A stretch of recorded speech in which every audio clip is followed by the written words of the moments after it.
Determine whether integer is between two other integers. How do I determine whether a given integer is between two other integers, e.g. greater than equal to 10,000 and less than equal to 30,000? What I've attempted so far is not working.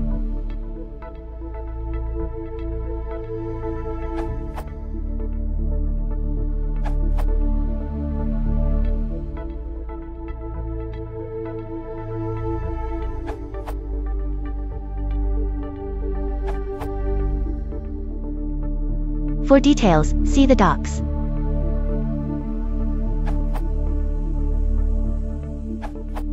To check that the number is in the range 10,000 to 30,000, use the Python interval comparison. This Python feature is further described in the Python documentation.